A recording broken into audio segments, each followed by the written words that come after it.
prochaine diapo. Au niveau de l'énergie, vous savez, dans l'alimentation, on a 3 grosses molécules de base qui sont nos principales sources d'énergie. Donc, on parle des glucides, c'est la famille des sucres, on parle des protéines et on parle des lipides. Les lipides, c'est la famille des gras.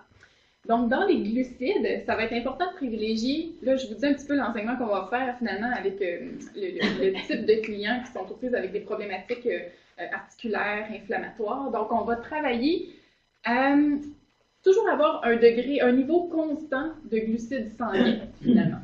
Donc, notre taux de glucides, pas notre taux de glucides, nos choix de glucides vont être priorisés en fonction de la quantité de fibres qu'ils contiennent. Parce que ce qu'on veut, c'est que nos sucres soient absorbés lentement. Donc, pour être absorbés lentement, ça prend des glucides qui contiennent beaucoup de fibres. Donc, des fruits avec la pelure, par exemple, des produits céréaliers qui contiennent des grains entiers. Donc, ce ne sont que quelques exemples, beaucoup de légumes. Pas des glucides qui contiennent trop de gras non plus, parce qu'on veut que notre énergie soit mobilisée à nous permettre de faire nos activités quotidiennes. On veut que notre énergie soit mobilisée à réparer notre blessure, par exemple, et non à faire la digestion des gras en surplus qu'on aurait consommés, par exemple. Respecter la portion de l'acide santé, ça, c'est tout un défi qu'on a avec nos clients parce que la portion de l'acide santé au niveau des glucides, c'est le quart de l'assiette, soit 1 point. Donc, quand on mange des pâtes, c'est rare qu'on est en mesure de respecter cette fameuse portion-là. Et souvent, ça fait un gros pic de sucre, et ce qui est suivi automatiquement d'une baisse de sucre. Alors, si on veut maintenir un niveau sanguin, un niveau de sucre sanguin optimal, c'est loin d'être... en fait, l'assiette santé est à privilégier, autrement. Le sucre est notre seule source d'énergie pour ce qui est de l'activité cérébrale. Donc, je ne vous dis pas de manger des barres de chocolat toute la journée pour maintenir votre cerveau en santé, mais tout simplement d'avoir des sources de glucides de façon... Mon Dieu, je me suis levée tôt, je cherche tellement mes mots. Je m'excuse. Bref, tout au long de la journée, ça nous prend des sources de glucides. Voilà tout. Sinon, vous savez que dans le cerveau, à chaque fois que le neurone utilise le sucre, finalement, il y a des petits métabolites, des petits radicaux libres qui sont produits suite à cette réaction-là. Ces toxines-là doivent être neutralisées. La façon de les neutraliser, c'est grâce aux antioxydants, entre autres, et ça va être grâce à l'oxygène. Donc, ça va être bien important en travaillant l'alimentation de travailler aussi l'activité physique pour que l'oxygène se rende plus facilement à notre cerveau et que nos neurones soient tout simplement plus en santé.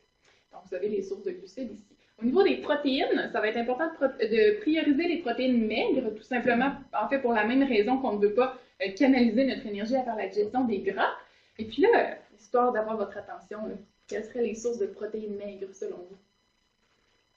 Du saumon. Saumon, ça fait partie des protéines un petit peu plus grasses, mais ce sont des bons gras.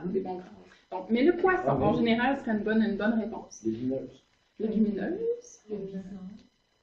Ok, oui, dans les viandes, effectivement, les viandes chevalines, entre autres. Sinon, protéines maigres, volaille, tofu, les œufs, effectivement. Les légumineuses. Légumineuses, oui. Parfait, excellent.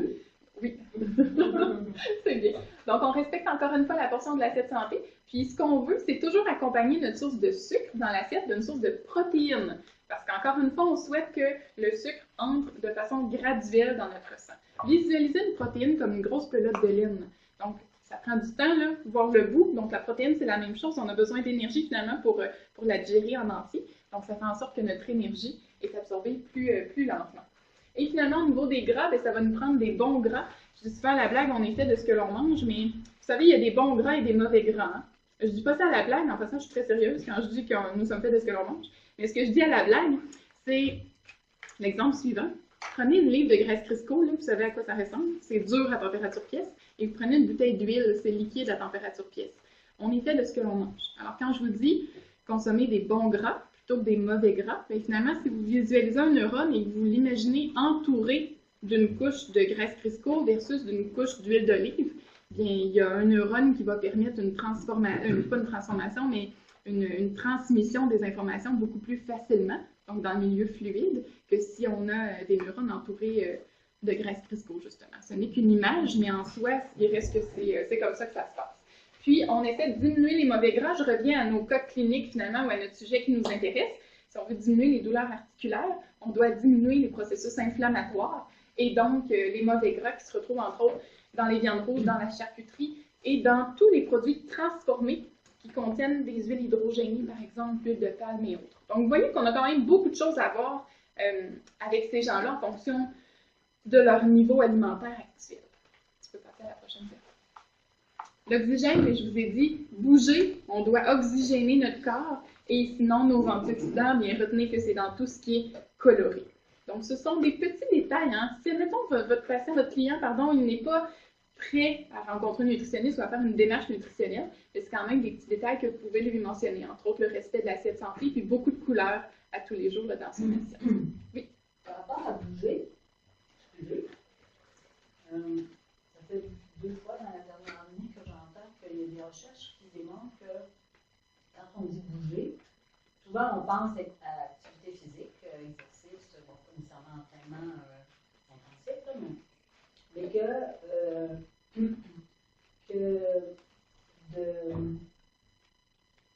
qu'une activité, mettons que je fais 1 heure d'entraînement physique ou de marche par jour, ne compense pas pour bouger un petit peu toute la journée. Alors, en d'autres mots, rester stationnaire, rester assis. Moi, je reste assise quasiment toute la journée à recevoir des clients. Alors, est-ce que vous pouvez m'en dire plus là-dessus, dans le sens que bouger, ça veut dire bouger, c'est un peu, je fais l'analogie avec l'alimentation. Tu sais, vous dites, bon, il faut que ça soit le taux de glucides, il faut que le sucre, il y ait un apport régulier. Semble-t-il que c'est la même chose au niveau de l'activation physique. Je ne veux pas dire nécessairement aller courir après chaque heure, mais de se lever, je ne sais pas, de monter les escaliers, peut-être une fois ou deux, tu sais, pour... alors, si je réponds à la question, la santé, des fois on voit ça cardiovasculaire, les poumons, etc. Mais le fait de bouger, ce que ça fait, c'est que ça va stimuler les récepteurs. Okay? Si jamais vous levez dans la journée, vous restez tout le temps assis, on peut penser qu'à long terme, si vous faites ça semaine après semaine, que vos récepteurs au niveau du pied, qui sont des capteurs pour savoir ce que vous êtes, vont commencer à être affectés. Et vont affecter aussi les trajets neurologiques qui sont associés à ça. Donc, ça se pourrait qu'à long terme, votre masse musculaire va évidemment diminuer, mais ça se pourrait aussi que vous perceviez moins bien le terrain, donc ça cause des déséquilibres, etc. Donc, ça dépend des objectifs qu'on voit, mais juste de bouger un peu, de rester actif, d'utiliser nos membres, c'est déjà en tant que tel plus santé que rien faire en tout. Puis en même temps, pour répondre aussi à la question, est-ce qu'on est mieux de s'entraîner, mettons, 1 heure ou de bouger vraiment un petit peu à chaque minute, là, ou presque? De demeurer actif tout au long de la journée, c'est sûr que c'est une bonne chose, juste pour l'activation de nos neurones, entre autres, des processus cellulaires et autres. Mais si on veut aller chercher un entraînement quelconque, des performances, des choses comme ça, mais c'est sûr qu'on n'aura pas le choix d'ajouter le volet entraînement pour la discipline qu'on souhaite faire. Mais sinon, juste une petite parenthèse, je me permets, mais dans les dernières études qui ont sorti par rapport à l'activité physique, on disait qu'on pouvait être actif physiquement et sédentaire à la fois.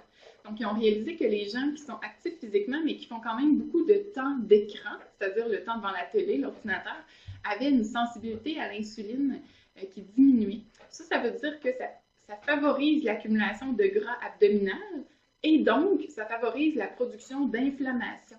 Alors, pour les douleurs articulaires, là, questionnez un petit peu vos clients sur le temps d'écran, puis mentionnez-leur le lien qu'il peut y avoir avec tout ça. Donc, c'est quand même, il y a beaucoup de choses à travailler. Pour compléter là-dessus aussi, le mouvement est inhibiteur de la douleur. Donc, les gens qui sont à l'écran, effectivement, à ce moment-là, ils ne bougent pas. Donc, si on a mal aux genoux, il n'y a pas de mouvement. Ben, en tout cas, à moins que vous pédaliez tout en ordinateur, mais les limites tendance, il y a des postes maintenant qui peuvent être accélérés. Mais il reste que la majorité des gens n'ont pas encore un bicycle derrière leur ordinateur. Donc,